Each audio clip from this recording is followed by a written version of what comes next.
여러분 안녕하십니까? 광주 MBC 뉴스투데이 시작합니다. 먼저 오늘의 주요 뉴스입니다.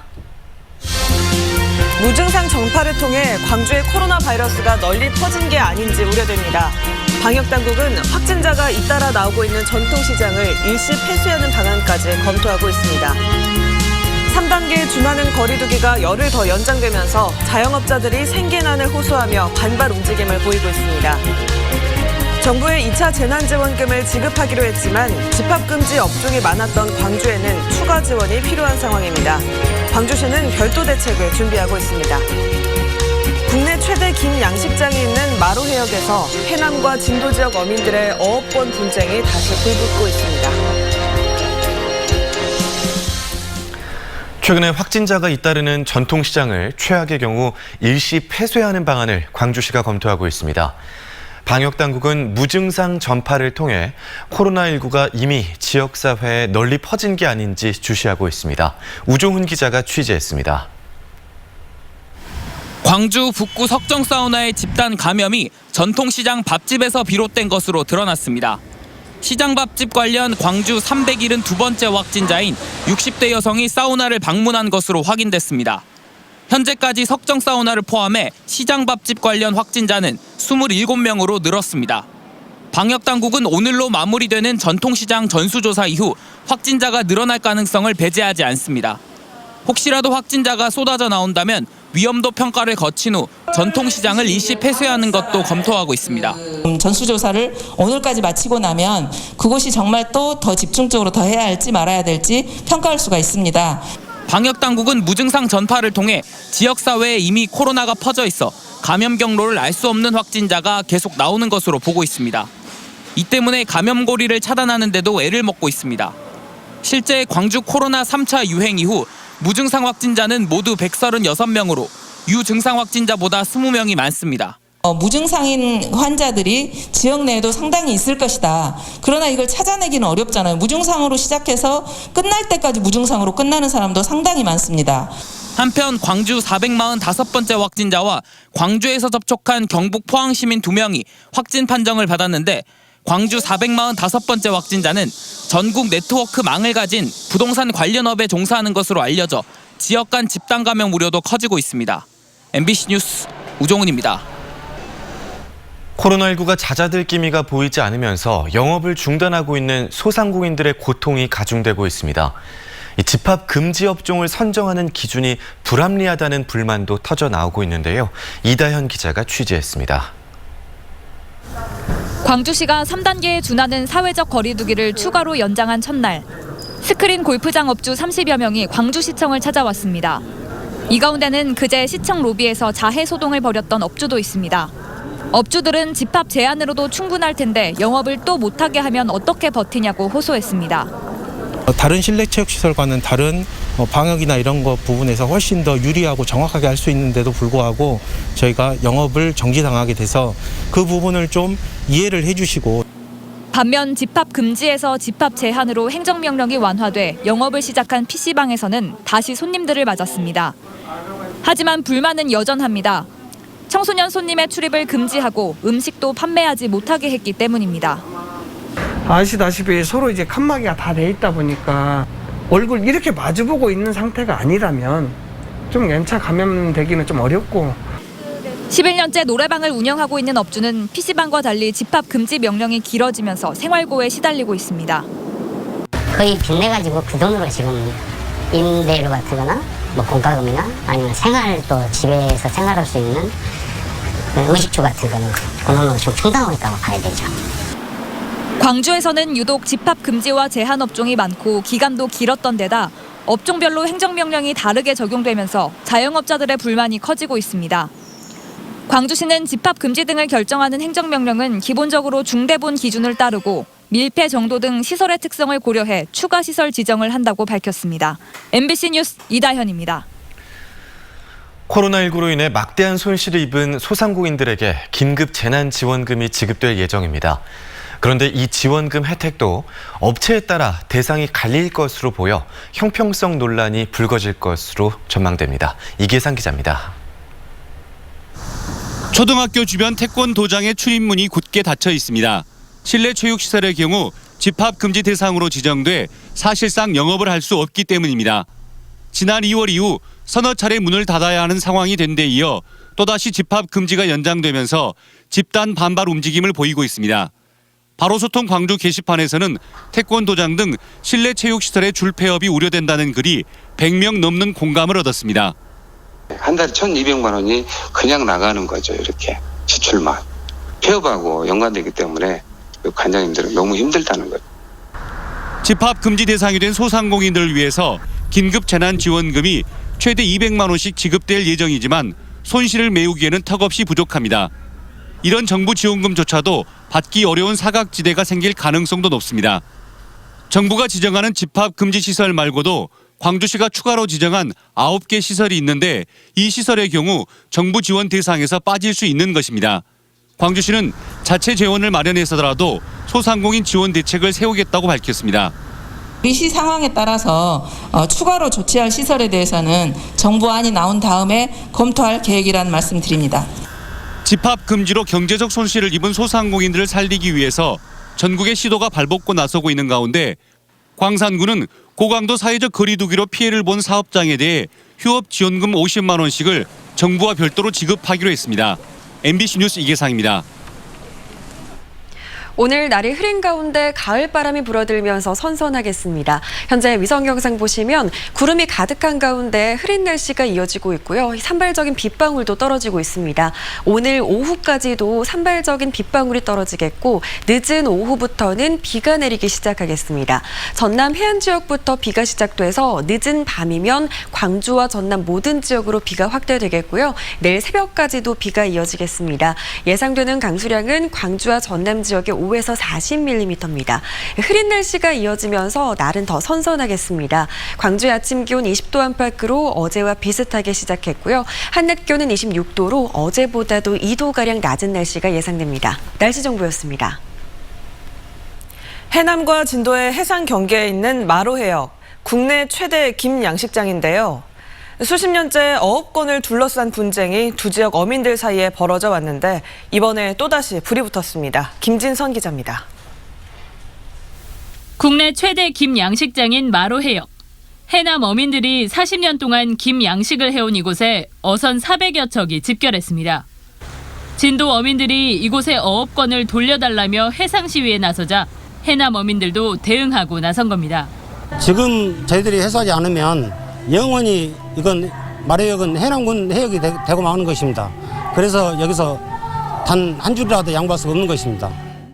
마로해역의 어업권을 둘러싼 갈등이 또다시 본격화되면서 양측 어민들은 이처럼 잇따라 집회와 해상 퍼레이드 등을 벌이며 맞서고 있습니다. 어업권은 진도에 속하지만 80년대부터 해남 어민들이 양식장을 개발해 사용해온 마로해역. 문제가 불거지자 당시 상단부는 진도군이, 하단부는 해남군이 사용하기로 합의됐습니다. 하지만 이 하단부 1370헥타르를 두고도 분쟁은 계속됐고 2011년 같은 면적만큼 진도 어민들에게 대체어장을 만들어주면서 일단락됐습니다. 문제는 10년짜리 조건부 합의 기간도 지난 6월 끝났다는 것. 진도 어민들은 다시 어장을 돌려달라고 요구하고 있습니다. 우리가 이 바다를 개척한 사람들이요. 그런데 친구가 타자라고 너좀 해주지 내가 못백지 줬는데. 양측이 소송을 제기한 가운데 두 차례 변론과 조정이 열렸지만 양지역 어민들의 주장이 팽팽하게 맞서면서 해결될 기미는 보이지 않고 있습니다. MBC 뉴스 김진선입니다. 이처럼 해남과 진도 지역 어민들의 갈등이 최고조에 달한 가운데 전라남도는 곤혹스러워하고 있습니다. 분쟁 재현은 예견됐는데도 문제가 불거지고 나서야 뒤늦게 중재 방안을 찾고 있습니다. 이어서 양현승 기자가 보도합니다. 현재 해남 어민들의 김양식 시설물들이 설치되어 있는 마로해역. 진도군 수협은 지난 5월 이곳의 어업면허 9건을 이미 진도 어민들에게 처분했습니다. 지난 2011년 조정 결정문에 따라 해남 어민들의 어업권이 올해 6월 종료됐다고 봤기 때문입니다. 15개 어촌계 160여 명의 진도 어민들이 진도군 수협에 어업권 행사료 3,200만 원을 냈고 해남 어민들에게 시설물 철거를 요구하고 있습니다. 그래서 상당히 어민들이 어려움을 많이 겪고 있습니다. 그래서 그 면을 찾아가지고 직접 어민들이 소득을 할 수 있게끔. 당시 조정 결정문은 해당 조정이 2020년 6월 8일 이후에는 영향을 미치지 못한다고 명시했습니다. 하지만 해남 측은 6월 이후 해남 어업인의 권리가 없어지는 게 아니라 행사 권한을 양군이 새롭게 조정해야 한다는 의미라는 입장입니다. 진도 어민들에게도 같은 규모의 신규 대체 여장을 내줬던 만큼 170여 명의 해남 어민들이 계속 생계를 이을 수 있도록 전라남도가 적극 나서야 한다고 촉구하고 있습니다. 전라남도는 분쟁 조정을 위해 30차례가 넘는 간담회 등을 거쳤지만 양측의 이해관계가 첨예하다며 곤혹스러워하고 있습니다. 신규여장 억제 풍경이지만 항상 누가 도력을 해볼란다든지 양부한 대신에 신규 사업비를 좀 조금 그 여장 내놔라. 전라남도는 뒤늦게 합동수산조정위원회를 열어 양 지역의 조정안 마련을 요청했지만 진도 어민들과 수협 측은 참석을 거부했습니다. MBC 뉴스 양혜승입니다. 이용섭 광주시장이 광주와 전남을 통합하자고 제안해 실제로 추진될지 여부에 관심이 쏠리고 있습니다. 이용섭 광주시장은 공공기관 2차 지방이전 대비 전략 토론회에서 광주 전남은 천년을 함께 해온 공동 운명체라며 소모적인 경쟁을 차단할 상생 대안으로 행정 통합을 제시했습니다. 이 시장은 대구와 경북이 대구 경북 특별자치도를 이미 본격적으로 추진하고 있다며 광주 전남도 더 늦기 전에 통합을 추진하자고 제안했습니다.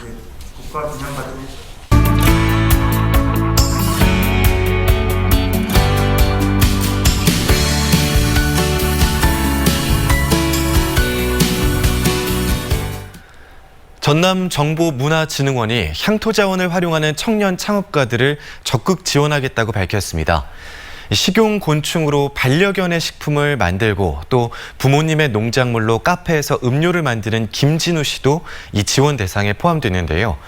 고향 곡성에서 시작한 20대 청년 사업가의 꿈은 누구나 안심하고 먹는 친환경 먹거리를 만드는 겁니다. 미지의 인물에서 좀 더 들어보시죠. 곡성에서 난 모든 재료들로 친환경 먹거리를 만들겠다고 나선 분입니다. 김진우 대표와 만나보겠습니다. 안녕하세요. 안녕하세요. 일단 대표님께서는 어떤 사업을 하시는지 소개 좀 해주십시오. 네, 저는 지금 곤충 단백질을 베이스로 두고 지역 농산물을 거기에 첨가해서 반려동물 사료를 만들고 있고요. 그리고 이 곡성군에서 나오는 농산물을 활용을 해서 음료로 만들어서 카페에서 판매를 하고 있습니다.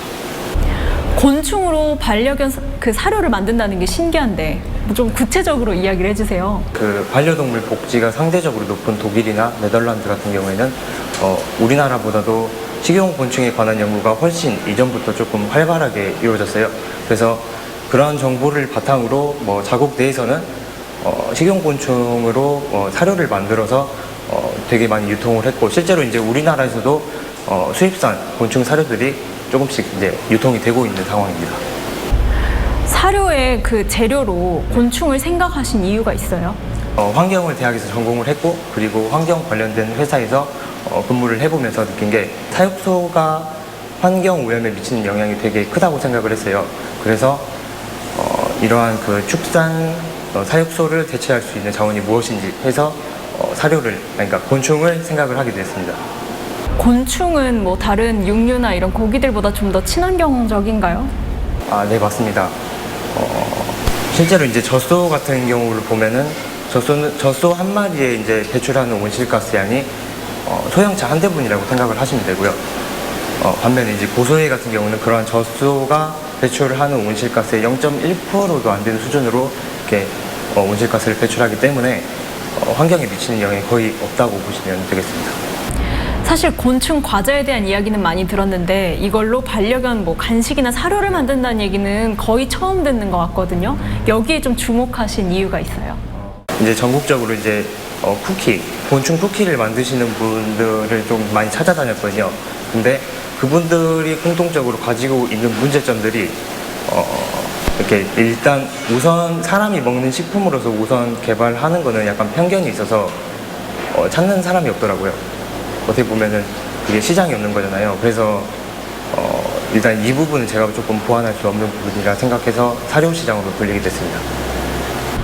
곤충을 가지고 과자를 만들다거나 식재료로 만들 때 좀 스스로도 무서운 점도 있었을 것 같거든요. 거기에 대한 두려움은 없었는지, 그리고 또 맛을 만들기 위해서 좀 어떤 고민들이 있었는지 궁금합니다.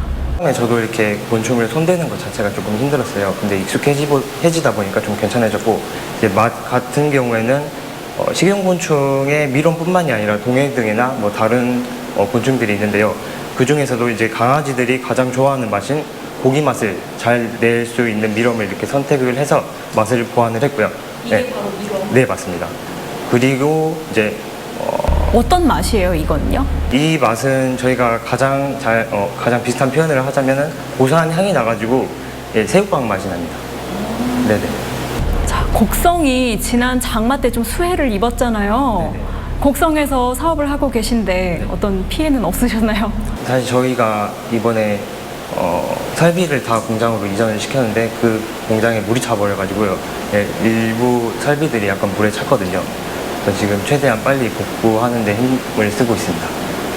어쨌든 뭐 수해는 이제 지나갔고 그걸 극복하고 다시 일어설 일만 남았는데 앞으로의 계획은 어떻게 되시나요? 점차적으로 저희가 우선 사료로 이렇게 만들어서 사람들에게 좀 친근하게 다가간 후에 그거를 극복하고 나서 이제 식품으로서도 한번 개발을 해보고 싶습니다. 그러니까 정말 누구나 다 먹을 수 있는 식품까지도 고민하고 계신 것 같습니다. 네. 오늘 말씀 고맙습니다. 네.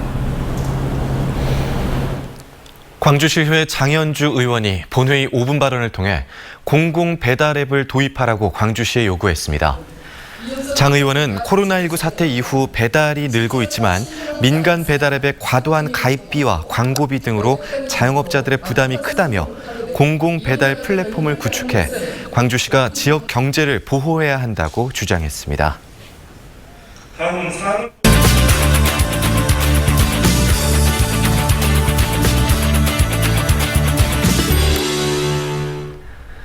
혼자 또는 소규모의 인원으로 가볍게 나들이 떠나는 사람들이 늘고 있습니다.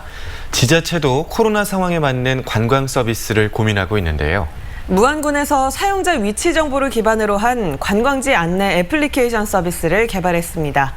맞춤형 안내 서비스와 함께하는 무안 나들이 정수정 여행작가와 함께 떠나보시죠. 네, 안녕하세요. 네, 안녕하세요. 안녕하십니까. 네, 먼저 앱 이야기부터 해볼까요? 요즘에 인터넷에도 충분히 관광 정보들이 많잖아요. 네. 이 무안에서 만든 앱은 어떤 특징이 있는 건가요? 네, 사용자 위치 정보를 기반으로 해서 관광지 정보를 안내받을 수 있다는 게 특징입니다. 무안에 직접 가면 더 즐거운 여행을 할 수 있게 돕는 건데요. 현재 위치에서 원하는 목적지도 찾고 그리고 스탬프 투어 같은 서비스도 앱 안에 있습니다. 무안의 대표 관광지와 그리고 또 문화재, 전시관, 먹거리 등 200곳에 대한 음성 안내, 해설도 들을 수가 있고요. 여기에 무안의 주요 관광지 50곳은 4개 국어로 안내받을 수도 있습니다. 네, 코로나 상황이 만든 새로운 서비스라고도 할 수가 있겠네요. 네. 그러면 이 앱을 이용한 무안 나들이 소개해 주시죠. 네, 코로나19 영향으로 비대면 여행이 대세인 만큼 멋진 해안도로 코스를 준비했습니다. 광주 무안간 고속도로를 출발해서 50분이면 조금나루 해변에 도착을 합니다. 조금나루 해변을 지나 망우면 노을길을 지나고요. 그리고 도리포, 칠산대교를 지나오는데요. 무안의 해안을 따라서 멋진 드라이브 코스로 요즘 핫하게 인기를 끌고 있죠. 네, 그렇군요. 망운면의 이 노을길이 최근에 개통된 길이 아닌가요? 네, 어떤 맞습니다. 볼거리가 있을까요? 네, 망우면 노을길은 망우면 조금나루에서 현경면 봉오제까지 해서 약 8.9km입니다. 차도와 보행자 전용 도로가 겸하고 있는데요. 공간별로 만남의 길, 그리고 또 자연 행복길, 그리고 또 노을 머문길, 느리게 걷는 길 이렇게 구성이 되어 있습니다. 드넓게 펼쳐진 갯벌과 그리고 또 은빛 가득한 모래해안, 여기에 또 송림숲까지 어우러져서 지루할 틈이 없습니다. 요맘때 하늘하늘 또 형형색색의 코스모스가 바람을 타고 유혹을 하고 있습니다. 네, 도리포는 무안 스마트 투어 앱에서도 확인할 수 있는 곳인데요. 네. 이곳에서 가장 아름다운 풍경 보려면 언제 가야 될까요? 네, 지금 막 사랑을 놓아버린 사람이 있다면 도리포에 가보라 했던 오소우 시인의 말처럼 도리포에 가면 뭔가 풀어 헤쳐야 할 것도 같고 또 뭔가 단단히 묶어야 할 것도 같은 곳인데요. 좀 머리가 복잡하신 분들이라면 이곳에 다녀보면 좋을 것 같습니다. 보통 서해하면 일출을 볼 수가 있는데요. 도리포는 일출 일출과 일몰을 동시에 볼 수가 있습니다. 겨울엔 한평 쪽의 바다에서 해가 뜨고요. 그리고 또 여름에는 영광 쪽 산에서 해가 뜹니다. 도리포 일출 포인트라고 하면 또 포구 끝에 자리한 팔각정인데요. 이곳에서 붉은 기운이 흠뻑 머금은 바다 위를 미끄러지듯 달려드는 또 어선들과 어우러진 일출이 정말 아름답습니다. 코로나19로 지친 몸과 마음에 위안이 되는 곳, 무한 해안도로를 따라서 멋진 도리포 여행 다녀보는 것도 좋을 것 같죠? 네, 오늘은 정수정 여행 작가였습니다. 고맙습니다. 네, 고맙습니다.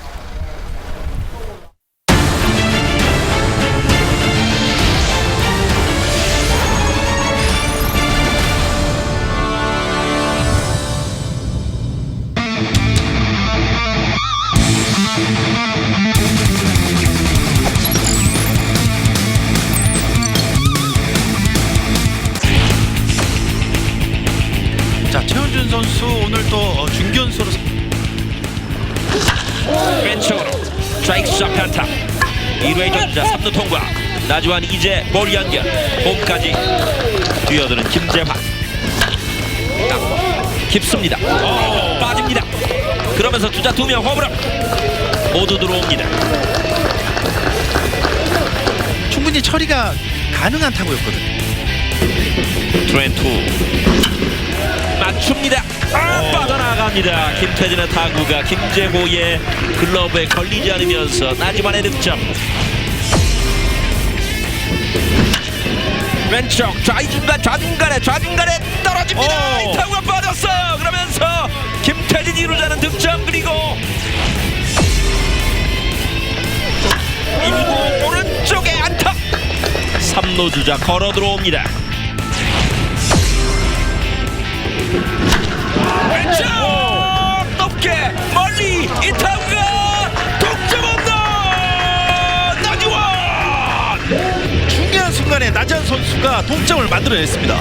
카운트 폭판 오른쪽 안타가 됩니다. 2루 있던 주자 3루 통과. 이우찬 홈으로 옵니다. 결국 2, 4후에 적시타 뽑아내는 최주환. 다시 앞서가는 팀.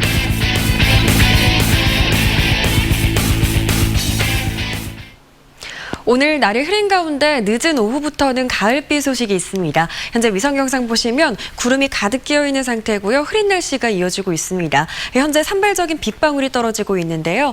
오늘 오후까지도 산발적인 빗방울이 이어지겠고 늦은 오후부터는 비가 내리기 시작하겠습니다. 전남 해안 지역부터 시작된 비는 점차 광주 전남 모든 지역으로 확대되겠고요. 내일 새벽까지 5에서 40mm가량의 비가 내릴 것으로 예상됩니다. 흐린 날씨가 이어지면서 날은 더 선선해지겠습니다. 광주의 아침 기온 20도 안팎으로 어제와 비슷하게 시작했는데요. 한낮 기온은 26도로 어제보다 2도가량 낮을 것으로 예상됩니다. 그 밖의 지역도 선선한 날씨가 이어지겠습니다. 영광의 낮 기온 27도, 나주의 낮 기온은 26도로 예상됩니다. 목포의 낮 기온 26도, 완도와 장흥의 낮 기온은 25도로 예상됩니다. 순천의 낮 기온은 26도 안팎으로 예상됩니다. 바다의 물결은 최고 1.5m에서 2m로 일겠습니다. 내일까지 비가 내리고 나면 이후로는 가끔 구름 많은 가운데 선선한 가을 날이 이어지겠습니다. 날씨 정보였습니다. 이상으로 광주 MBC 뉴스투데이를 마칩니다. 함께해 주신 여러분 고맙습니다.